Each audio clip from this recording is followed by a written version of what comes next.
right. So, say your name My name's Karri Plowmna. and tell us something from your leather story. Tell us maybe favorite piece of gear. Actually, my favorite, since it is Minnesota Leather Pride, and a story that very few people know, is Minnesota Leather Pride is responsible for introducing me to my best friend, who would become my lover periodically, who would become my business partner.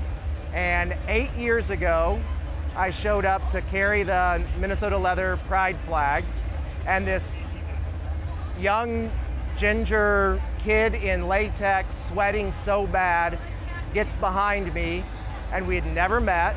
And in 30 minutes, we kept chatting.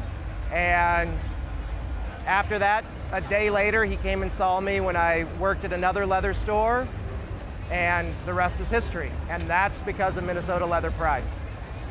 How did you get started in leather? What's your earliest leather memory?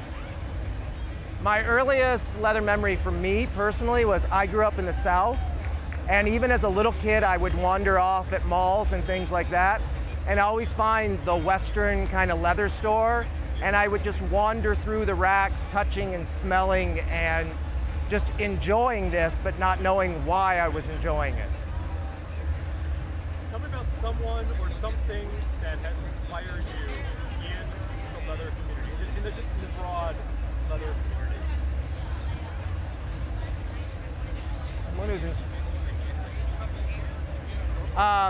Someone who's inspired me in the broader leather community would probably actually be Bob Smith, who founded Claw. Bob was a IML contestant. He didn't win. He didn't make the top 20. He went back to Cleveland and said, why don't we get some guys together and once a year have some people over, but let's not do a contest. Let's have people come together just for leather and fellowship and brotherhood.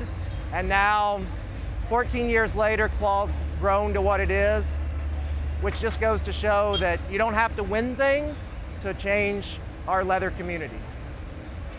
What would you say to, and what do you say, because you do talk to a lot of people, what do you say to new young kinksters and leather boys and leather girls and leather men and women? To all new people that ever come into our community, I always say, don't jump in head first, look around. We're a community based on brotherhood, honor, and respect.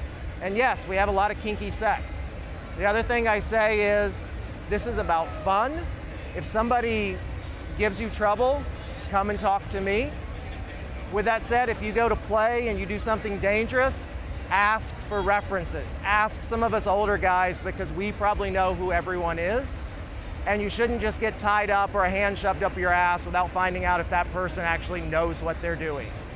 So I kind of like to say that I'm traditional, and yet I'm making a place for all of these new people to come into our community. Anything else you'd like to say? Actually, to finish up, and I don't think we always realize, but Minnesota Leather Pride is such a great organization and a group of people, and all of us that make it happen. You get the good and the bad when you have that much family together, but for the most part, I've always thought that we can put bygones aside. Even yesterday, someone I haven't always got along with, we sat and talked for over a half hour about leather and about this thing that we care so much about. And that's really what family is.